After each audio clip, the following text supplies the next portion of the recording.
Well, good evening, everyone. Hello, parents and family members of University of Scranton students. My name is Lynn Andres, and I serve as the Director of Parent and Family Engagement here at the University of Scranton. Proud Scranton alumna, married to a Scranton alum. We have three grown kiddos, one of whom was a member of the class of 2017. So we have been in your shoes, and we look forward to talking a little bit more about all the wonderful things our graduate programs have in store for your kids in the coming years. But before we begin, I'd like to read the university's land acknowledgement statement. The University of Scranton acknowledges the original inhabitants of this land, the Lenape, the Munsee, the Shawnee, and the Susquehannocks. May we be ever mindful of their legacy and contributions and commit ourselves to stewarding this land with care and compassion as we navigate our communities towards faith and justice. As you know, this evening we are going to explore the exciting opportunities available to students who decide to continue their academic journey here at the University of Scranton. Caitlin Hollingshead, our Assistant Vice President of Graduate and International Admissions, is here to provide an inside look at our graduate programs. After Caitlin gives us her remarks, we will be happy to answer questions that you may have. Please use the Q&A box at the bottom of your screen. If you just hover over the bottom of the Zoom screen, there's a Q&A box that will appear, and we will take as many questions as we can. If for some reason we don't get to all of your questions, we will reach out to you directly with an answer. So now it is my pleasure to welcome my friend, Caitlin Hollingshead. Caitlin, thank you for being on with me again. Hi, Lynn. Good evening. Thanks for having me. I'm so excited to be here and to talk to everybody a bit tonight about a passion project of mine being graduate admissions here at Scranton. So excellent. I'm gonna jump off here and let you do your thing. Awesome. Thanks so much. So again, welcome everyone. Thank you so much for joining us. As Lynn mentioned, my name is Caitlin Hollingshead. I am the Assistant Vice President for Graduate and International Admissions at the University of Scranton. I too am a proud alumnus. I have a bachelor's degree in education. I was class of 2006. And I then did stay at Scranton for my master's degree. I actually have two master's degrees, one in education, curriculum and instruction. I pursued that degree, finished in 2009. And then as my job grew at Scranton and changed, I went back for yet again a second master's degree, and I have a Master of Science in Human Resources from the university as well. My sister went to Scranton as an undergrad in her master's. My brother went to Scranton, has his undergraduate and his master's. So besides being something professionally that I take great pride in and that I really enjoy talking about, I have some familial experience to share when it comes to pursuing graduate programs at Scranton as well. So how I'm going to frame this is I do have a PowerPoint to go over with you all. It can be as really comprehensive as we want it to be. I want to make sure we're getting your specific questions answered and the things needed that have to get done. So it is momentarily here. I am going to turn on my PowerPoint. And then again, as Lynn said, feel free to answer any of those Q&As in that bottom question. We'll be happy to address that as we go here. So give me 1 second to share my screen.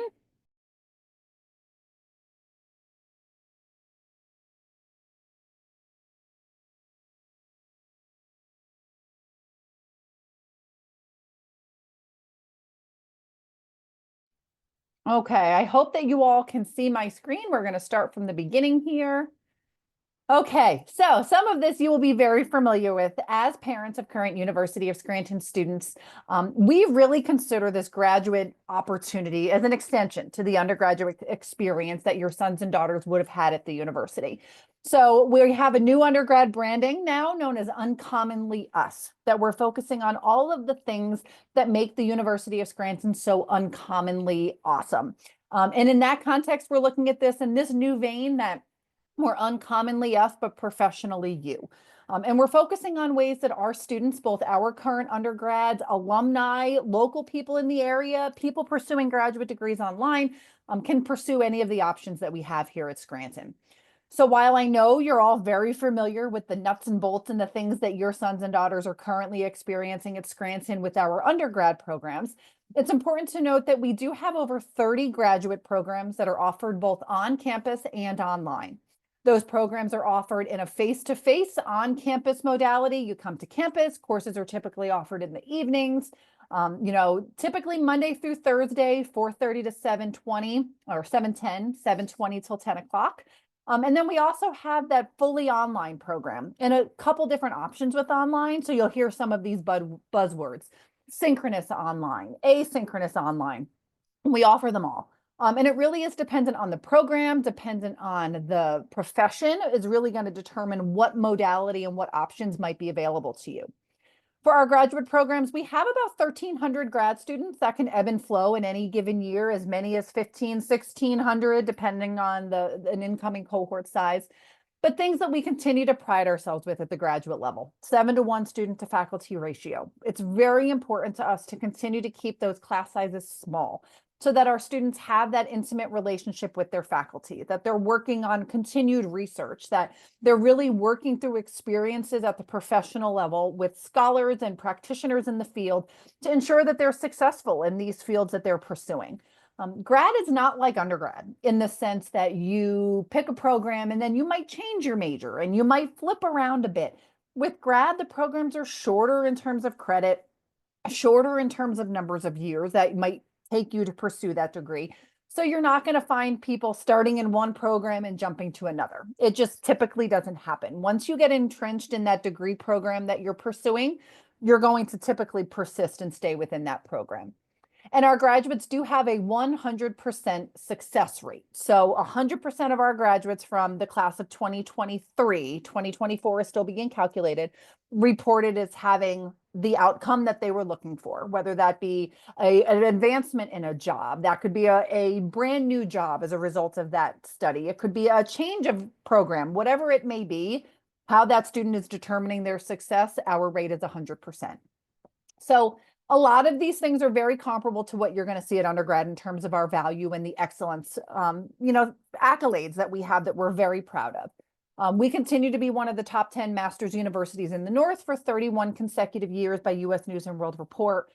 This one, again, the thing we love about this is the longevity of that accolade. It's not something that happens here and there and we kind of hit sporadically.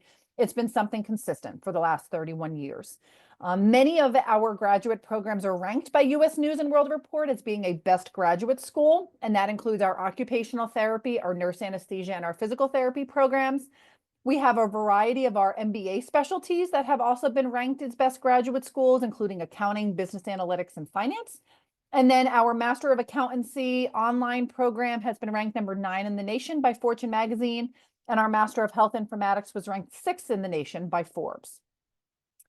So what sets us apart when it comes to graduate programs here? And I think this is what sets us apart in our undergraduate experience as well, is the dedicated advising that our graduate students get that continues to carry them through in terms of that holistic educational experience.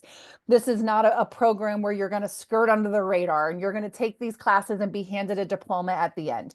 Even in our online programs, in our asynchronous online programs, where you're logging in and working at your own speed, maybe you don't have face-to-face involvement with a faculty on a week-to-week basis, our faculty advisors are dedicated to ensuring that our students are meeting their goals, that they're progressing academically through the program as they're supposed to, with the appropriate course planning and sequencing. And these faculty mentors are meeting with our students on a semester-wide basis, depending on if the student reaches out, if they need something else. So the advising is very important to who we are and what we have to offer our students in terms of being able to be, in these graduate programs that we have. So I mentioned that the class of 2024 data is currently being calculated, and that's where we're at. But this slide will talk to you a bit about the highlights and key findings from the class of 2023. So it shows you here that the overall mean salary for the class of 2023 of our students pursuing graduate degrees and completing those was $89,891, which was an increase from just over $81,000 for the class of 2022. And the Northeast area remains our top destination for employment, with 71% of our graduates being employed in the tri-state area, including New York, New Jersey, and Pennsylvania.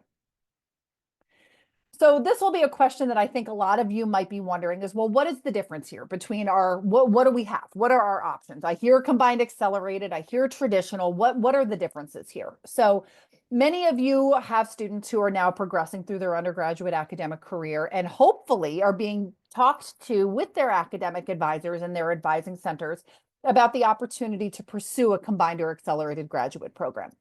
At the very least, if they have questions, I don't know if there's any students that might be listening with moms, dads, grandmas, grandpas, whomever at the same time. If there are questions, their best bet is always going to be to come to the Office of Admissions located in the estate on campus and meet with myself or a member of my team. We can then very easily guide them to the appropriate academic personnel to help have these conversations with, or help them kind of tease out what is going to be their best pathway. So one of these pathways, especially relevant right now for our sophomores and our juniors, will be our combined accelerated programs. So what is that? A number of our programs allow our students to begin taking graduate level coursework while still an undergraduate student. So what it does is it allows you to fill perhaps general electives, to fill other course requirements at the undergraduate level with graduate level coursework. We allow you to take up to 12 credits of graduate coursework while still enrolled as an undergraduate student. And that 12 credits will be counted as part of your flat rate tuition. So the major advantage there is not just the time savings that you're going to have. You know, an MBA is 39 credits. You chip away 12 credits while still an undergrad. At that point, you only have 27 credits left to go after you've finished your undergraduate degree. But again, the main financial component to that is those 12 credits are pulled into your flat rate tuition. You're not paying anything additional for them. They're transcripted and can then be brought to other places should a student choose to maybe take a break or pursue it down the line. So there are definite cost and time savings for our students who are looking to do the combined accelerated program. So you're basically earning both. You're going to be finishing your bachelor's degree while also taking credits to earn towards your master's degree. But you want to make sure that you're working very closely with your academic advisors early on. So even if we have parents on the call whose kids are freshmen, first semester sophomores, this still is a conversation that you can be having over the holidays and getting your students to talk to their academic advisors early on to really identify what program might they want to do, what the process is to get them into that, to ensure that they're leaving the right credits open for the end of their undergraduate degree to make the most of their time. So some programs that we do offer, they're all in the same colleges like we do on the undergrad side. So we have our Arcania School of Management, our business school, and that college you will have our MBA program. We have a master's in business analytics, a master of science in finance, and a master of accountancy. The accountancy and the MBA program both offer accelerated options. The cool part about our MBA is if we have students on the, families on the call whose students are in the College of Arts and Sciences as an undergraduate student, a bio major, a chem major, a biomathematics major who just doesn't know, or maybe they've decided that med school isn't for them. We have an option for those students to accelerate from an undergraduate College of Arts and Sciences program into the Master of Business Administration program. So there's a lot of options for a lot of programs. Even if your student is not quite sure exactly what they want to do after graduation, we have options for them to kind of guide them through that process if a graduate degree is something they want to consider. In our Leahy College of Health Sciences, we have a Master of Health Administration. We have Master of Science in Nursing programs, family nurse practitioner, psychiatric mental health nursing. So if your son or daughter is an undergraduate nursing student and they want to continue on and get their family nurse practitioner master's degree, they can stay right through in that program and stay right at Scranton and get that jump early on. We have health informatics. We have a Doctor of Physical Therapy program, which many of you may be familiar with. That's a 7-year program. A little more non-traditional, doesn't count as a combined accelerated, but one that we usher the students through in that same way, guiding them through that process. I have a slide on that in a minute, as I do believe we had a physical therapy question. And then in our College of Arts and Sciences, we offer a master's in software engineering. We have multiple chemistry, chem, biochem, clinical chem. And most recently added, we have a brand new Master of Science in cybercrime investigation and cybersecurity. So there's a lot of options and a wide array of different professions that I probably didn't even hit on all of them, but that would allow students the opportunity to pursue either a combined accelerated program or just finish their undergrad in May and continue on with the grad program after that. It just makes the most sense to really think about what your options are and what is going to be the best option to save students the money while simultaneously saving them time. So what are we looking for? This is real high level. This is something that we really encourage the students to talk to us about. to make sure that the students are owning this. It's a little different than undergrad. We're not looking for those personal references. The references that are going to talk to who the student is as a person. We're looking more so, what is this student going to bring to this academic program? And why do they want to pursue this academic program specifically? So every student has to submit an application online. It's free to do so. We require transcripts from every school. We will pull the University of Scranton transcripts. There's no fee for that. There's no work for them. They tell us they went to Scranton. We pull the transcript for them. They're required to do 2 letters of recommendation and a personal statement. So why Scranton and why do they want to do this program is what we're typically looking for when they do that. I mentioned physical therapy. I'm not going to spend a ton of time on this. If we have some questions, I can gladly meet with people after this or follow up with an email. Our physical therapy program is a 7-year doctoral level program that offers a guaranteed seat at the point of admission for the first year as an incoming first-year student right out of high school. So what this does is, come the junior, senior year, we start working with these students as all of the time has gone on, reminding them what the application requirements are, what they have to do to keep their seat. And we guide them through that process. We're in the crux of it right now with our current seniors receiving their notification if they've been admitted to the doctoral level portion of that program. And then simultaneously, we do that for our communication science and disorders students who are pursuing the Master of Science in Speech Language Pathology. They too come in with a guaranteed seat as freshmen. We kind of guide them through that process and have them apply the time after their senior year for that first summer. So these programs are not offered as combined accelerated, but offers you that guaranteed seat. So when our students are coming in early on, they know exactly what they're getting into and what those requirements are that they need to maintain. So what are some options when it comes to financing your graduate education? This is a big concern, and it's something that we see, as the job market is doing really well, some students don't choose to stay for grad programs because they can get jobs right out of college. If the job market might not be, the best in a given profession, then we do see students choose to stay for graduate programs because it's going to advance their resume, change some of the options that might be available to them professionally. So how do we finance this? So the number one way is that combined accelerated option where students can take those 12 credits as part of their flat rate tuition. That's their best choice if it's offered to them and it's available to them in the programs that they want to pursue. However, alternatively, we do have a graduate assistantship program. That program is run through the academic area of campus, but my office would handle the formal processing of the application. So it's a very simple form. Students would fill out. GA positions are offered on an academic year basis, but you cannot have that GA position while you're still an undergraduate student in an accelerated program. So you can't kind of get the flat rate tuition and be a GA. It's going to be one or the other. But as soon as you finish those 12 credits while you're still an undergrad, you would be eligible to apply for these positions that next year. They are limited, they are competitive, but you'll see about 120 positions throughout campus. A lot of them in the science areas, working with the faculty in lab spaces and doing research. Some administrative, working in, we used to have a GA in our office that would help with the recruitment and the yielding of new students. So there's a variety of opportunities throughout campus, but they are more competitive. So it's just something to kind of bear in mind.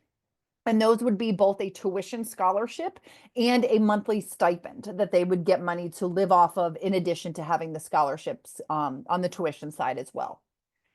We offer a tuition guarantee program. So the tuition that our students come in at is the tuition that remains. So we guarantee that for them so that you know whether or not to anticipate what that tuition is going to look like for the duration of your program. Helps for better financial planning. We do have some of our programs have a discounted tuition. So our standard graduate tuition is $965 per credit.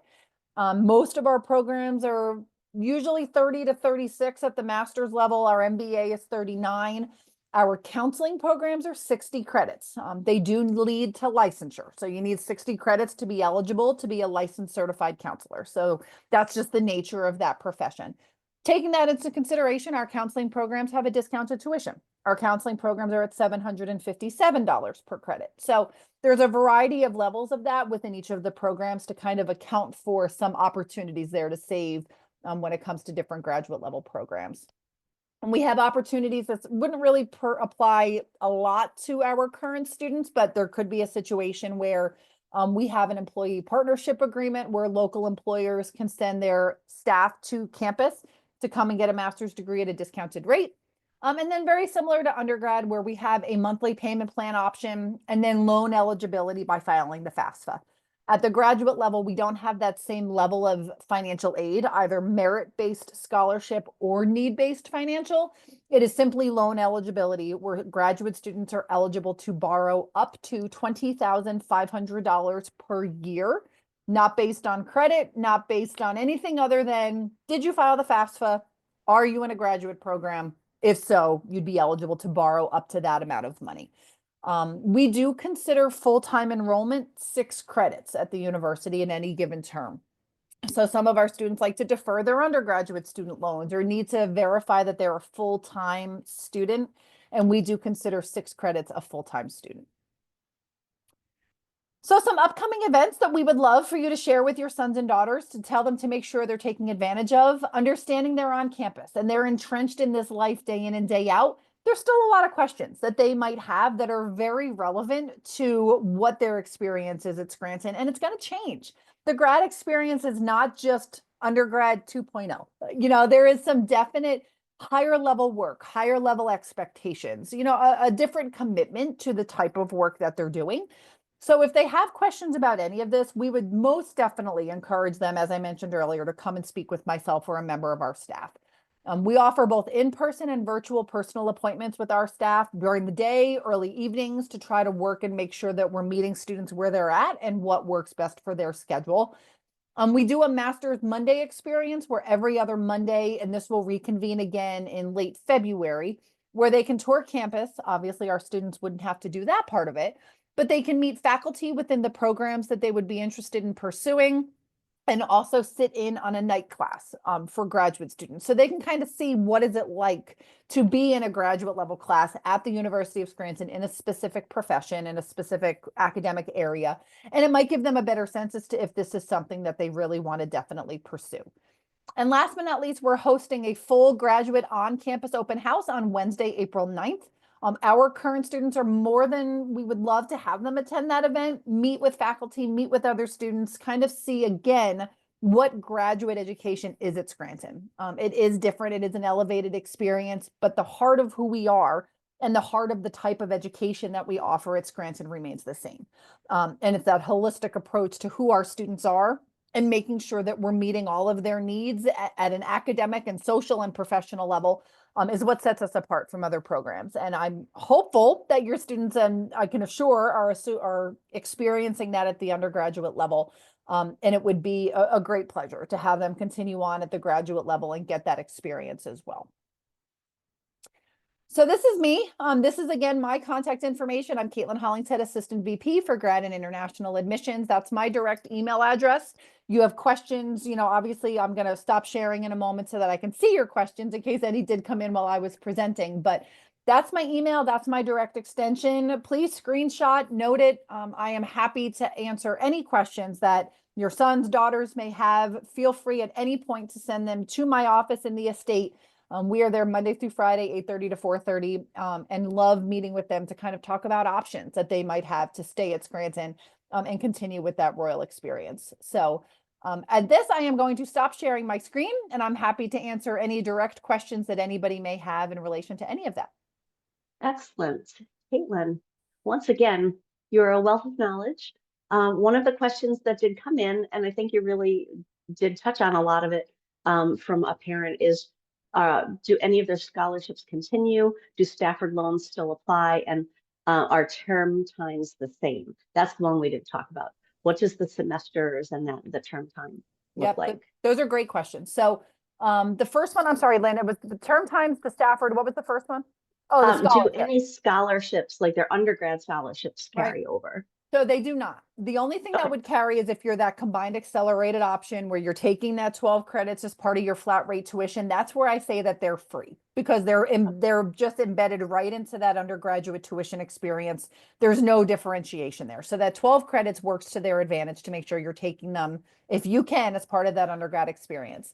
There are some programs that if a student has been admitted as a first-year student with a direct entry seat, physical therapy, They applied as a direct entry for our Masters of Business Administration. There might be some graduate level scholarships. This would be on a Okay. student dependent basis that we can gladly look up for them on a case by case. But there's no broad stroke, my undergrad merit scholarship is going to carry over into my graduate year. That traditionally is not the case. Great. Stafford loans, I'd have to actually check with financial aid in terms of what the loans are that are formally offered. It's going to be on an independent, experience, I would think as well. But the main thing Okay. is it's just loan eligibility. So whether it's Right. Stafford or however the government is detailing that scholarship, it is still make the most sense to go through the financial aid office and make sure that we're applying in that capacity because you're going to get the best interest rates and things like that. But I don't know the formal name. That you could also go to scranton.edu/finaid, FINAID. And that information is detailed there for graduate students. And then That's last but excellent. not least, the terms, how this works. So most of our programs still operate on the same schedule that your sons and daughters are used to. August to December is our fall, intercession is the month of January, spring would be late January through May, summer those middle months. Some of our online programs operate in half part of term by a class. So you might start in the fall of 2024 and take two classes. One class might be offered on a 7-week window from August till October, and the next class be offered October to December. So it kind of is a little bit course dependent and program dependent, but the main structure of the university remains the same in terms of our academic calendar. Terrific. I'm just looking up the academic calendar to put the link. Yep. So I did put the financial aid link into the chat for everyone to see. So if you want to grab that up before we close out, and then in the while Caitlin is answering the next question, I'll look up the academic calendar question. Another question coming in. When do first year students have to apply for a graduate program? My daughter is beginning kinesiology and she's considering to continue on with physical therapy. Yep. So this is a twofold question. So if you said, I believe she said it was her daughter is coming in with Yep. kinesiology. If she has a guaranteed seat already in the physical therapy program, we will guide those students. We meet with them freshman year, we meet with them sophomore year, we meet with them junior year, and really reiterate year after year after year what the expectations are, what the GPA requirements are, what the dates and deadlines are. Regardless of that, all students, guaranteed seat or not, have to apply through that physical therapist centralized application service the summer before their senior year at Scranton. So our current seniors right now who are graduating in May applied, the application opens in July, and their deadline with a guaranteed seat is September 15th. Non-guaranteed seat is November 15th. So it happens throughout the summer through the fall of their senior year. And again, physical therapy is a little unique to that. But if she does not have a guaranteed seat, we would still consider her application very viable. It's one of those things that the department loves to see Scranton students continue with that. And there might even be some alternate ways to obtain a seat. And I would encourage your daughter to go and speak with the department about that opportunity. Because if she doesn't have a guaranteed seat, they do an alternate pathway for students who are currently at Scranton who are in the same position that might not have known that's what they wanted as high school seniors. So Got it. definitely a good option. And again, if you have direct questions, feel free to email me directly and I can gladly look your individual circumstance up. But it would be summer before your senior year. And that's one thing I just want to reiterate. The folks in Caitlin and the folks in her office, as well as our colleagues in financial aid, are so responsive and so great at talking about each individual situation. I think our webinars are great to talk broadly, but I encourage students to ask those specific questions of our offices, and we're happy to answer.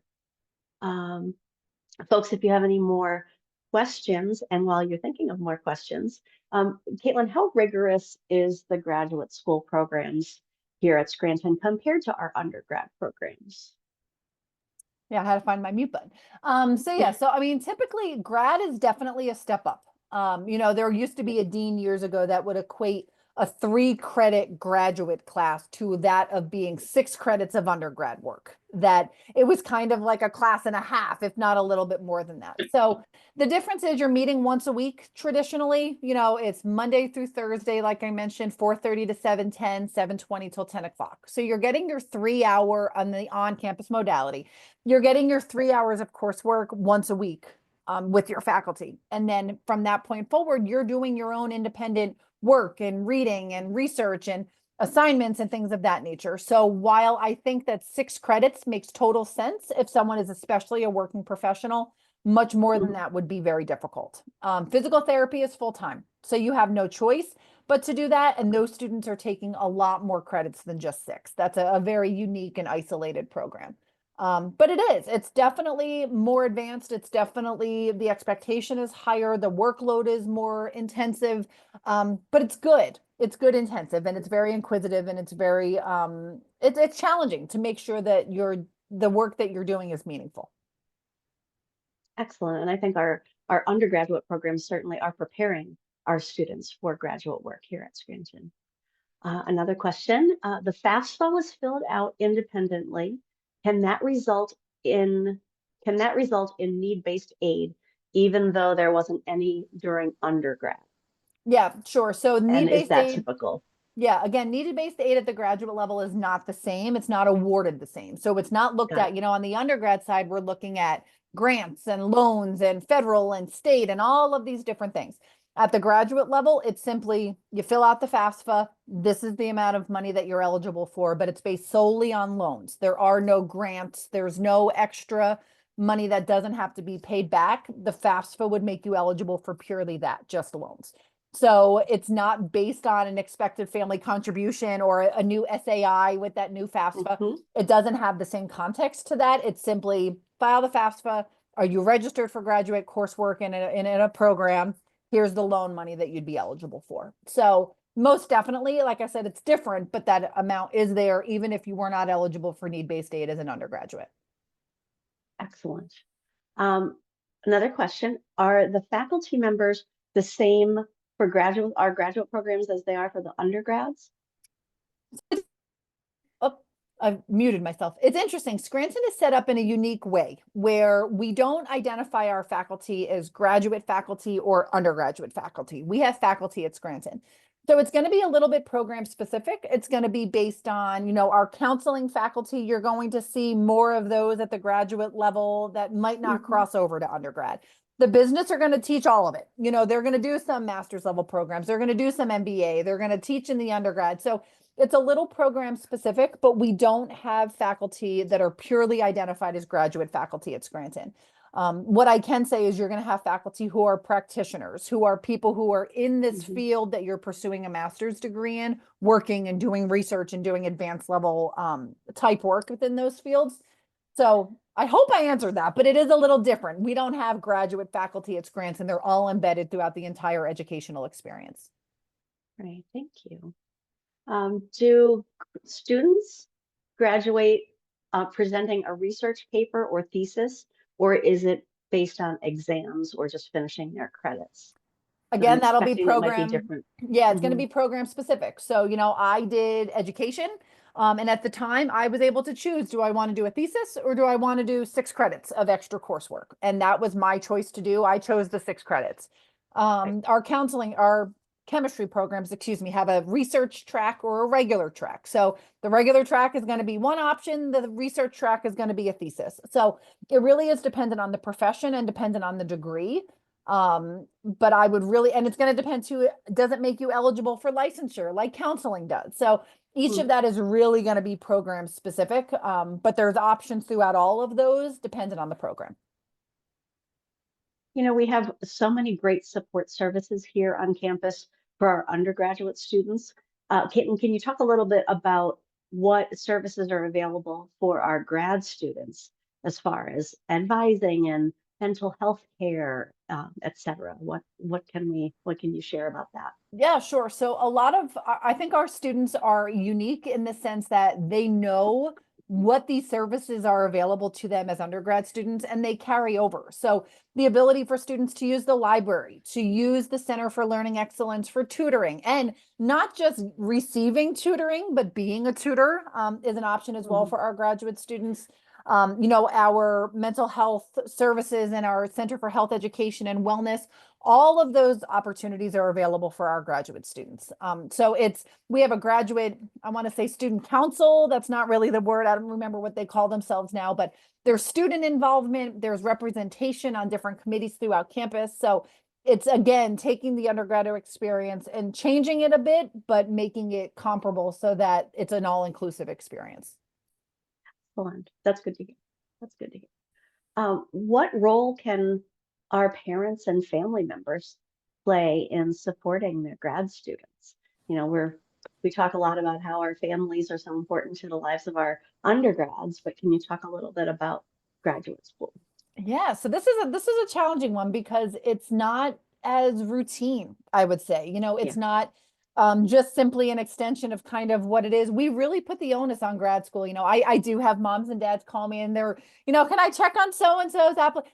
We can't. We have to Mhm. talk to the student. At this level, it's a little different. But where I think is most impactful for families to support their students is in the fact that this is a a big achievement and something that takes a lot of work and a lot of time. And many of our grad students, after they finish, are also working part or full time, and they're going to school in the Mhm. evenings, and they're dealing with a different set of challenges and opportunities than our traditional undergrad students are. So I would encourage our families, every year at commencement, we have those moms and dads and spouses stand up at graduate commencement because it is a really uniquely familial experience. But that would be the way that I would see that you would be supportive, ensuring that they know that you're there and can, offer them that same compassion that you do in their undergrad. But it's a lot of work for them. And I think being there to be that listening ear and that supportive lend it's still the best way for you to support your students in this next phase of academic journey. Oh, that's absolutely right. Um, can you talk a little bit about this access that grad students have to regular university facilities like food services, the gym, things like that? Yeah, so it's going to be different.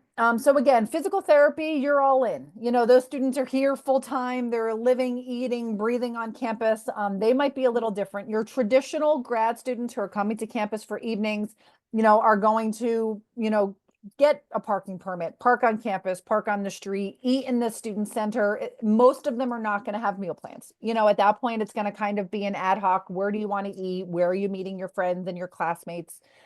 We do allow our graduate students to use the fitness facilities. There is a fee associated with that. So you have to remember in your undergrad side of things, in your undergrad experience, you're paying some of these fees built into other aspects of campus. And this is not Yeah, the same way. So got the gym is still way cheaper than if you're joining it on your own. But it it. isn't just simply because you are a student, you have access to the athletic facilities or whatever that might be interested in. So while that opportunity is there, it's just a little different. Great, great answer, which I didn't know. I'm learning so much. I'm learning so much. Um, do you find that many of our grad students have part-time jobs or full-time jobs outside of their studies? And again, I know PT is a little bit different, but Mhm. can you talk a Yeah. little bit about what they're outside managing the work life Yeah, so the is only looking like? programs that you can't really are physical therapy, nurse anesthesia. Those two Okay. programs require you to go kind of all in. You Yeah. can't do anything else. But for our traditional student who's coming in, especially not the combined accelerated route, or even those who do Mhm. combined accelerated and then graduate, yeah, there's a lot of them that are working because our classes are structured, not starting until 4:30. So it's Right. giving people the opportunity to work during the day, come to class at night. If they're doing synchronous or asynchronous online, then most definitely, though that work opportunity is there. So yeah, you're going to find that's also what brings people to the classroom. And that's what brings these Right. experiences back to the classroom is when you're getting that practical experience in the real world. So while it's not required, it's really going to be student and program specific. There's definitely the opportunity, should your son or daughter want to work full or part-time, they can manage that while going to school. For both of my masters, I worked full time at Scranton and did 6 credits a Mhm. semester. So it's something that's feasible. You're working harder, but it's definitely something that is a feasible option, especially if it's something that a student needs in order to be able to sustain the lifestyle that they have while going to grad school. Sure. No, that makes sense. I know that you mentioned the graduate on-campus open house that will be Mhm. coming up. Typically, do you find that students just attend those that on their own, or do they bring family members with them? It's really, again, whatever you want to do. Our current Okay. students, I'm going to say a lot of them are going to come on their own, or they'll come in Yeah. like a group together of a couple friends. But we did have students last year was the first time we've ever done an open house formally in this capacity. And we did have people bring a spouse or bring a parent or, just to have an extra set of ears. So I think it again is situational comfort level of the individual student. But we would welcome any and all who are interested in coming to kind of learn more about, you'll probably see a lot of the same similar content. But to learn Sure. more about Scranton, to definitely participate in that. But it's a Wednesday night. So if you're not local Okay. or able to get to campus, it might be a little more challenging. That might be hard. Okay. Mhm. Is there housing available for our graduate students? We do. Yep, we have graduate level housing and a couple different options. We have apartments up on Linden Street, a little bit further up from campus. It is more limited than it is undergrad. So what we encourage our grad students to do is just work directly with Residence Life. So as soon as you start the application, you're admitted to a program, immediately contact them over to Residence Life. And Residence Life will be able to work with them with what the options are, what has to happen. But we do. Yeah, and it's definitely something that students are interested in and like to consider and stay on. But it's definitely something that it's not as I would say embedded in the process as it is like undergrad. It's a little bit Sure. more, okay, you're going to work with Residence Life to see what options might be best for you. Got it. Now, we had a parent ask if there's a list of uh, grad programs, and I did just quick look it up and put it in the chat. If you can just Yep, check and make sure that that's the best place to that is. send these folks. Yep. And There then we the nice go. part about that is you can actually filter by field of study or by college, and you can kind of see Yeah, if you hover over it, you'll have a little eye there. It'll tell you like different deadlines and dates for the different programs. And then nice. there's also the option to take you to that program page specifically to give you real in-depth information about each of the programs. Excellent. Well, this has been terrific. I'm just waiting one more minute to see if we have any other questions coming into the chat, and I don't see any. Folks, we really appreciate you taking the time to spend a little bit of an evening with us this evening. Hopefully, we'll get to meet you on campus in person at some point. And before we close, I'll let you know that if you have any additional questions, I'm going to put a slide up at the end um, with an email address that you can send your questions to parent and family at scranton.edu. All things Scranton. Any questions that you have? If I don't know the answer, I will get it to the right person, like Caitlin or financial aid or whoever it is. And hopefully we will have a chance to do more webinars like this. The other thing I wanted to ask is if you have topics that you're interested in for webinars, if you could also shoot those ideas to me at parentandfamily@scranton.edu. I would really appreciate it. We want to make sure that we're filling the needs. Oh, and someone just said thank you. It was so helpful. So I appreciate that feedback. Thank you all so much for being here tonight. Caitlin, once again, you're always a superstar. You're always one of my first go-to people when I'm putting together a webinar. I appreciate you taking time out of your busy schedule to be with us and to be with our families. Lynn, thank you so much for having me and to the families on the call. Have a very happy holiday season. Merry Christmas. Thank you so much for taking the time. I know this is not an easy time of year to carve out questions and time for things like this, but it's really important. And I hope that you, heard something tonight that you can talk to your sons and daughters about when they're home for Christmas break and see what opportunities might present them to stay at Scranton. We would love to keep them. So any We questions sure will. moving forward, please don't hesitate to reach out. But I thank you very much. And thank you so much for joining us. Have a happy holiday. Merry Christmas. Merry Christmas, everyone. Happy holidays.